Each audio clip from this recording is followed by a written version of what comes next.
इस सूरत के पहले जुमले पर गौर कीजिए। अल्लाह रब्बुल आलमीन ने कसम खाई, वल असर, ज़माने की कसम। अब यहाँ सवाल ये पैदा होता है कि अल्लाह रब्बुल आलमीन कसम क्यों खाता है? बज़ाहिर कसम उन लोगों को खाने की ज़रूरत पड़ती है जिनकी बात का एतबार ज़्यादा न किया जाता हो, या कोई शख्स अपनी बात का वज़न बढ़ाने के लिए और अपनी बात को सामने वाले के सामने बावज़न बनाने के लिए कसम खाता है। मान लीजिए आप हमसे कर्ज ले रहे हैं, मेरी बेटी की शादी है, 50,000 रुपये जर्जी साहब दे दीजिए, मैं 1 हफ्ते में लौटा दूंगा, 1 महीने में लौटा दूंगा। मेरे पास 50,000 हैं, लेकिन मैं डर रहा हूं कि पता नहीं 1 महीने में लौटाएगा या नहीं लौटाएगा। उस डर को ख़त्म करने के लिए सामने वाला क्या कह रहा है? आप बिल्कुल बेफिक्र रहिए, आपका पैसा 1 महीने में हम लौटा देंगे।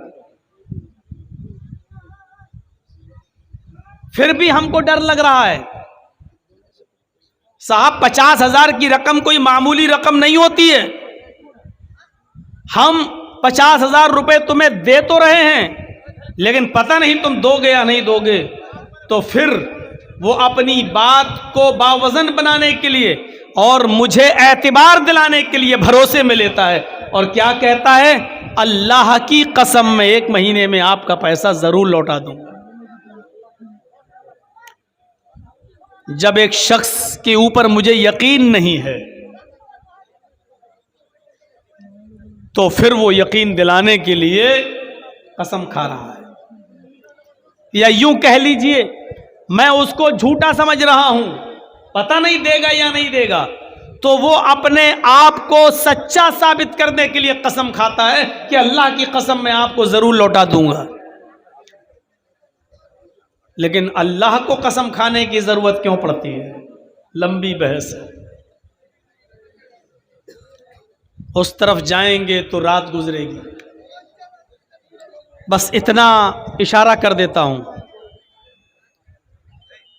कि अरब के अंदर कसमें खाने का बहुत रवाज था।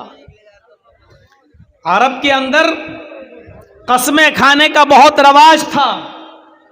वो बात बात पर कसमें खाते थे और जब कसम खाकर कोई बात कही जाती थी तो उस बात का ज्यादा एतबार करते थे। तो अल्लाह रब्बुल आलमीन ने भी कसम खाकर उनको एतबार दिला दिया। शॉर्टकट में मुख्तसर उसका जवाब यही है। अरबों के मिजाज को समझते हुए अल्लाह रब्बुल आलमीन ने कसम खाई। आया अरबों, बगैर कसम खाए कोई बात जब कही जाती है तो तुम उस बात का एतबार नहीं करते हो। कसम खाने के बाद जब कोई बात कही जाती है तो तुम उस बात का एतबार ज्यादा करते हो, उस बात का यकीन ज्यादा करते हो। अगर कसम खाकर जो बात कही जाए वो ज्यादा मोतबर होती है, भरोसे के लायक होती है, तो मैं भी कसम खाकर तुम्हें एतबार दिलाता हूं, यकीन दिलाता हूं। जमाने की कसम, इन्नल इंसान लफी खुस्र, रुए जमीन के ऊपर जितनी भी इंसानियत को तुम देख रहे हो, ये सारी की सारी इंसानियत सर तापा, सर से लेकर पैरों तक नुकसान में डूबी हुई है। सब नुकसान के अंदर। कसम खाकर एतबार दिलाई। अल्लाह ने कसम खाई।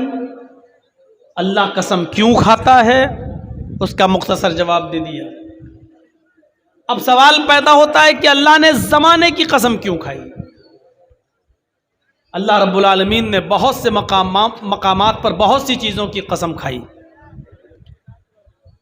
कभी सूरज की कसम खाई, वश्शम्सी वज़ुहाहा, तो कभी चाश्त के नाश्ते के वक्त की कसम खाई, वज़ुहा, तो कभी रात के अंधेरे की कसम खाई, वल्लैली इज़ा सजा, कहीं उसने चांद की कसम खाई, वल कमरी इज़ा तलाहा, कहीं उसने फलों की कसम खाई, वत्तीनी वज़्ज़ैतून,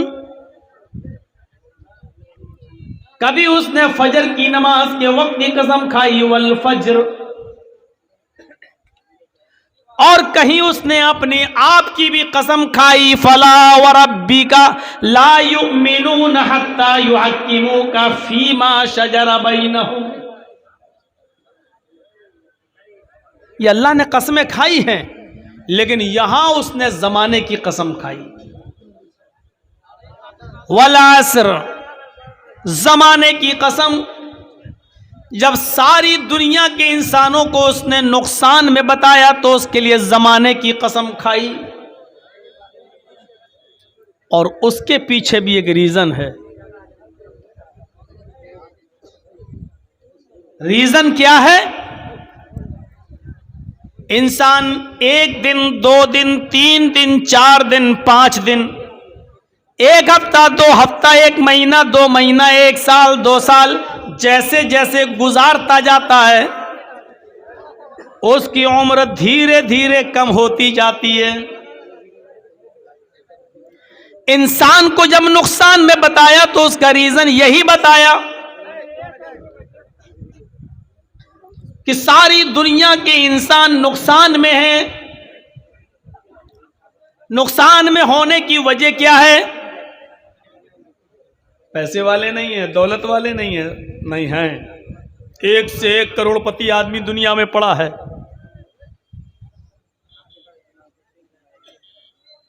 एक से एक, बल्कि इस वक्त पूरी दुनियावी सतह पर अगर देखा जाए तो दुनिया का सबसे अमीर आदमी भी नंबर 1 पर कुवैत का एक पाकिस्तानी आदमी है, जिसको अब कुवैत में नेशनलिटी मिल चुकी है, वहां का नागरिक हो चुका है। दुनिया के अमीर आदमियों में अडानी और अंबानी का नाम नहीं आता है। कुवैत में रहने वाला एक पाकिस्तानी आदमी है, सबसे अमीर आदमी, सबसे दौलतमंद आदमी। उसका अपना 1 दिन का पॉकेट खर्च, जिसको हम लोग बोलते हैं चाय खर्च, नाश्ता पानी, अपना, मेहमानों का नहीं, अपना, सिर्फ अपना जाती 1 दिन का 18 लाख रुपया इंडियन करेंसी है। 1 दिन का 18 लाख रुपया, 1 दिन का। इतने अमीर अमीर आदमी दुनिया में पड़े हैं, लेकिन इसके बावजूद अल्लाह ने कहा सब नुकसान में है। किस लिए? इसलिए कि 1 दिन, 2 दिन तुमने जो गुजार लिया, आज जो 25 अक्टूबर की शाम का ये जलसा आपके यहां प्रोग्राम जो मुनाकिद किया गया है, ये 25 अक्टूबर आज मेरी डायरी से कट जाएगी, इसलिए कि अब ये 25 अक्टूबर जर्जीस की जिंदगी में कभी दोबारा नहीं आएगी। अगर 25 अक्टूबर अगली साल आ भी गई तो 2021 नहीं आएगा, बल्कि वो 2022 होगा। यानी आइंदा साल अगर जिंदगी मिल गई और 25 अक्टूबर को अगर आपके सामने में आ गया तो अगली साल का मेरा आना चीख चीख कर इस बात का ऐलान करेगा कि जर्जी साहब आप अपनी जिंदगी का 1 साल कम कर चुके हैं। आपका यहां आइंदा साल जलसे में बैठना और सुनना इस बात की गवाही देगा कि आप भी अपनी जिंदगी का 1 साल कम कर चुके हैं। 2 साल पहले डेट दिया था, नहीं आ सका। 2 साल बाद आज आपके इस मैदान में आ रहा हूं। मेरी जिंदगी और आपकी जिंदगी चीख चीख कर ये कह रही है कि 2 साल मैं भी अपनी जिंदगी के कम कर चुका हूं और आप भी अपने 2 साल जिंदगी के कम कर चुके हैं। ये नुकसान बताया अल्लाह तबारक व तआला। वल अस्र इन्नल इंसान लफी खुस्र, जमाने की कसम दुनिया की सारी इंसानियत नुकसान में। अल्लामा राजी ने बहुत अच्छा नक्शा खींचा। वो कहते हैं कि अल्लाह रब्बुल आलमीन ने जमाने की कसम क्यों खाई, ये मेरी समझ में नहीं आ रहा था। 25 साल तक मैंने कुरान का मुताला किया, लेकिन मेरी समझ में यह नहीं आया कि अल्लाह रब्बुल आलमीन ने जमाने की कसम क्यों खाई। और एक दिन कहते हैं कि अचानक मेरी समझ में आ गया। मैं फजर की नमाज पढ़ाने के बाद घर आया, कुरान की तिलावत करने लगा। सूरज जब निकल गया तो सूरज निकलने के बाद मैं घर से बाहर गया। मेरी बीवी ने कहा मार्केट से जाकर सब्जी अब्जी खरीद कर ले आओ। मैं बाजार गया, मैं मार्केट से सब्जी गोश्त वगैरह खरीदने गया। जब वापस लौट रहा था तो मैंने उसी दुकान, उसी बाजार के अंदर एक बर्फ बेचने वाले को देखा जो बर्फ बेच रहा है। बर्फ, कभी कभी आपने देखा होगा रोड पर बर्फ बिकता है, या आइसक्रीम नहीं, बर्फ की बड़ी बड़ी सिल्ली 2 किलो 1 किलो आदमी खरीदता है। 2 रुपए किलो, 5 रुपए किलो, 4 रुपए किलो खरीदता ठंडा पानी करने के लिए। बर्फ बेचने वाला बर्फ बेच रहा है और उसने उसकी कीमत लगा रखी है 2 रुपए किलो, 2 रुपए किलो। इमाम राजी फरमाते हैं कि मैं अपने घर पे आया सब्जी लेकर। जोहर की नमाज पढ़ने जब मैं मस्जिद में गया और नमाज पढ़ाकर जब वापस आ रहा था तो मैंने बर्फ बेचने वाले को देखा कि उसने बर्फ की कीमत कम कर दी। 2 रुपए किलो कोई नहीं खरीद रहा था, महंगे की वजह से उसने बर्फ की कीमत कम कर दी। 1 रुपए किलो, 1 रुपए किलो, 1 रुपए किलो। इमाम राजी फरमाते हैं कि मैं असर की नमाज पढ़ाकर जब वापस आ रहा था तो मैंने देखा बर्फ बेचने वाले ने उसकी कीमत और कम कर दी, 50 पैसे किलो, 50 पैसे किलो। मगरिब की नमाज पढ़ाकर जब मैं वापस आ रहा था तो मैंने बर्फ बेचने वाले को देखा कि उसने बर्फ की कीमत और कम कर दी, क्योंकि 50 पैसे किलो भी कोई खरीद नहीं रहा था। 25 पैसे किलो, 25 पैसे किलो। इशा की नमाज पढ़ाकर जब मैं वापस आ रहा था तो मैंने देखा कि बर्फ बेचने वाला चीख चीख कर ये कह रहा था कि लोगों, मेरा बर्फ घुल जाएगा, पिघल जाएगा, बेकार हो जाएगा। तुमको 25 पैसे किलो भी नहीं लेना तो आओ, मेरा बर्फ ऐसे ही ले जाओ, अपने घर में ठंडा पानी करो और अपने बीवी बच्चों को पिला दो। कम से कम 2-4 दुआएं उनके मुंह से निकल जाएंगी। मैं फ्री में बर्फ दे रहा हूं, फ्री में ले जाओ। इमाम राजी कहते हैं मैंने ईशा के बाद खाना खाया और खाना खाने के बाद जब मैं बिस्तर पर सोने गया तो मेरी आदत थी सोने से पहले कुरान की तिलावत करना। मैं कुरान पढ़ने के लिए बैठ गया।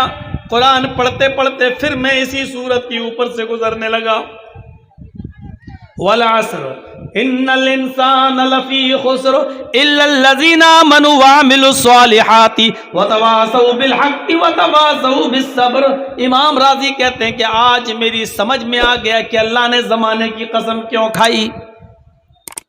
इमाम राजी कहते हैं कि अल्लाह ने जमाने की कसम इसलिए खाई कि जिस तरह बर्फ घुलता जाता है, बर्फ पिघलता जाता है, उसकी कीमत ऑटोमेटिक कम होती चली जाती है। बर्फ जैसे जैसे घुलता जा रहा, पिघलता जा रहा है, 2 रुपए किलो से 1 रुपए किलो, 1 रुपए किलो से 50 पैसे किलो, 50 पैसे किलो से 25 पैसे किलो, और फर्क वक्त आता है कि वो फ्री में ले जाओ। बर्फ घुलता जा रहा है, उसकी कीमत कम होती जा रही है, और बर्फ घुलता जाता है वो खत्म भी होता जाता है। बर्फ घुलता जा रहा है तो मिटता जा रहा है, खत्म होता जा रहा है। जैसे जैसे पिघलता जा रहा है, खत्म होता जा रहा है। ऐसे ही इंसान की जिंदगी 1 दिन, 2 दिन, 4 दिन, 1 हफ्ता, 2 हफ्ता, 10 दिन, 20 दिन, 1 महीना, 2 महीना, जैसे जैसे वो गुजारता जा रहा है उसकी जिंदगी कम होती चली जा रही है। बर्फ की तरह इसकी जिंदगी खुल रही है। समझ गए हैं? तो अल्लाह ने इसलिए ज़माने की कसम खाई है क्योंकि बर्फ़ घुलता जाता है, ज़माना भी 1 साल 2 साल होते होते हमारी उम्र को कम करता जाता है। अब सुनिए, जो बात मुझे कहनी है वो ये कि हमारी ज़िंदगी कम हो रही है। हकीकत में कम नहीं हो रही है, हकीकत में हम अपनी कब्र के करीब हो रहे हैं। ये सबको मालूम है कि हमारी मंजिल क्या है, सब जानते हैं ठिकाना क्या है, कब्र। आज से 10 साल पहले, 5 साल पहले, 2 साल पहले, 1 साल पहले किसी न किसी को तो आपने मिट्टी दी होगी, कब्र में दफन किया होगा। आज उनकी हड्डियां सड़ गल गई होंगी। हमारे और आपके साथ भी तो यही होना है। कौन आदमी इसका इनकार कर सकता है? हमारी जिंदगी कम नहीं हो रही है, हमारी जिंदगी कब्र के करीब होती चली जा रही है। हम कब्र के करीब होते चले जा रहे हैं। 2 साल पहले आपको तारीख दी थी, 2 साल बाद आज आ रहा हूं। हमारी बॉडी, हमारा जिस्म ये कह रहा है आपसे कि जर्जीस 2 साल अपनी कब्र के करीब हो गया है। अच्छा, इससे भी खुलकर एक बात और आगे कह दूं, हम अपनी कब्र के करीब हो ही रहे हैं, लेकिन हकीकत में 2 ही ठिकाने हैं जिनमें से हमें किसी एक ठिकाने में जाना है, तीसरा कोई ठिकाना नहीं है। 2 ही ठिकाने हैं, जन्नत, दूसरा जहन्नम।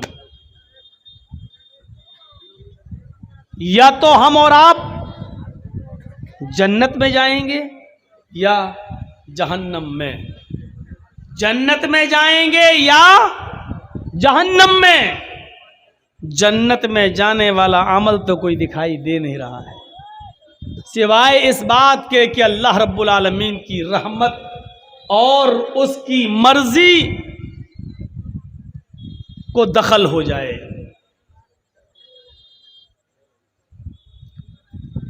वरना कोई अमल दिखाई नहीं दे रहा। और उसका हल्का सा नमूना आप इस जलसे में भी देख सकते हैं। अल्लाह के नबी सल्लल्लाहु अलैहि वसल्लम जब कोई दीनी बात कहते थे तो सहाबे किराम अपने सरों पर बैठी हुई मक्खी भी नहीं उठाते थे, उड़ाते थे। ऐसे कर देंगे इतनी देर में कहीं कोई बात छूट न जाए या ऐसा न हो कि हम सुन न सकें।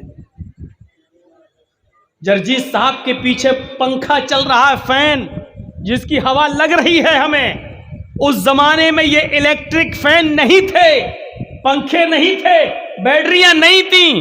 खजूर के पत्तों से हैंड फैन बना लिया करते थे, हाथ के पंखे मस्जिदों में वो उठाकर झलते थे। लेकिन जब तक अल्लाह के रसूल स्पीच देते थे, तकरीर करते थे, खुतबा देते थे या मस्जिद में वाज़ो नसीहत करते थे, तो सहाबा किराम उन खजूर के पत्तों से बने हुए हैंड फैन भी मस्जिद से उठाते नहीं थे। सख्त गर्मी के बावजूद उसको उठाकर झलते नहीं थे। एक हमारी हैसियत, हमारी औकात और हमारा दिल, हमारा कलेजा इतना मजबूत है कि कुरान पढ़ा जा रहा है, आयतें पढ़ी जा रही हैं, सूरह असर की तिलावत हो रही है। मौलाना चीख चीख कर खामोश होने की बारे में बार बार कह चुके हैं, लेकिन इसके बावजूद हम खामोश होने का नाम नहीं लेते हैं। हमें डर लगता है कहीं ज़मीन फट ना जाए, हम ज़मीन के अंदर समा ना जाएं।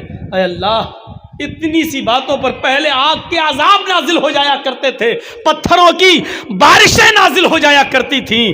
ऐ अल्लाह, तू कैसे रुका हुआ है? आज हमारे ऊपर पत्थरों की बारिश क्यों नहीं हो रही है?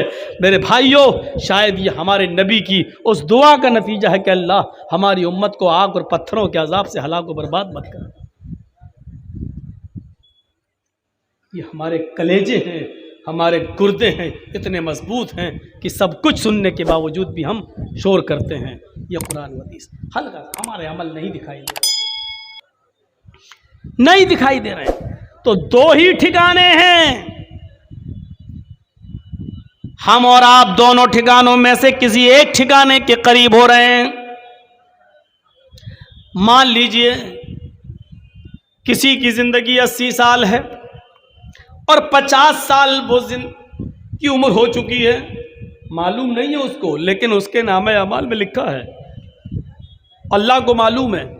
अब 30 साल बाकी रह गए हैं उसके, गोया के वो 50 साल अपनी कब्र के करीब हो चुका है, या यूं कह लीजिए कि 30 साल उसकी जन्नत या जहन्नम में जाने में रह गई है। 30 साल अपनी जन्नत या जहन्नम के करीब हो गया। जन्नत में जाने वाले आमाल तो बड़े अजीब हैं। किसको आयतल कुर्सी याद है? खड़ा कर दें और सुने। कभी कभी दिल चाहता है कि कभी कभी किसी को खड़ा करके सुनना भी चाहिए कि देखें 20 साल की तकरीरों का रिजल्ट क्या निकला है। किसी एक का इम्तहान लेके देखूं, लेकिन फिर डर लगता है कि अगर नहीं सुना पाया तो कहेगा मैं ही मिला था मौलाना जर्जीस को पूरे मजमे में, किसी और को खड़ा नहीं किया गया, हमारी इंसल्ट करने को थे। मन करा आयतल कुर्सी फी कुल्ल सलातिन मक्तूबतिन लम यमनअहु मिन दुखूलिल जन्नति इल्लल मौत। नबी अकरम सल्लल्लाहु अलैहि वसल्लम ने तो ये फरमाया कि जिसने हर फर्ज नमाज के बाद आयतल कुर्सी पढ़ी, जिसने हर फर्ज नमाज के बाद आयतल कुर्सी पढ़ी,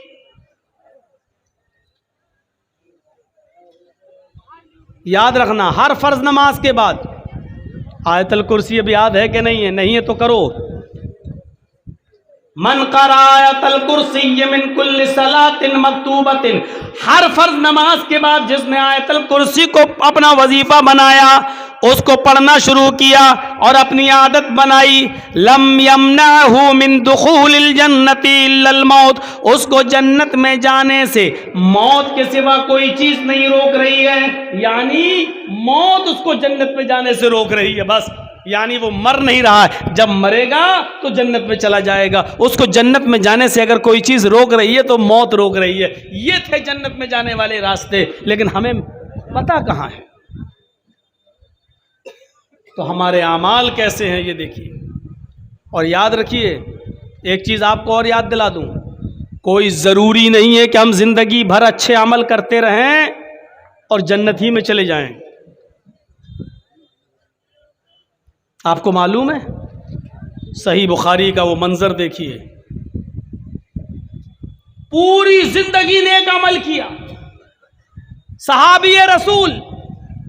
और कौन सहाबी रसूल? अल्लाह के रसूल के पीछे नमाजें भी पढ़ते थे, नबी अकरम सल्लल्लाहु अलैहि वसल्लम के साथ उम्रा भी किया, नबी के साथ चलते थे फिरते थे, नबी को देखा था, नबी को देखकर ईमान भी लाए थे, तहज्जुद की नमाज भी पढ़ते थे। ग़ज़वा उहद के मौके पर सबसे आगे लड़ने में वही थे, सबसे पहले तलवार उन्होंने ही मियान से निकाली, सबसे पहले काफिरों के भीड़ में वही घुसे, कई काफिरों को मारते चले गए। नबी अकरम सल्लल्लाहु अलैहि वसल्लम से सहाबा ने अर्ज किया, एक सहाबी ऐसे थे, कहने लगे अल्लाह के रसूल उसने तो हक अदा कर दिया, देखिए कितनी बहादुरी से लड़ रहा है, कई काफिरों की गर्दनें उड़ाता हुआ चला जा रहा है, देखिए कितनी महारत से लड़ रहा है।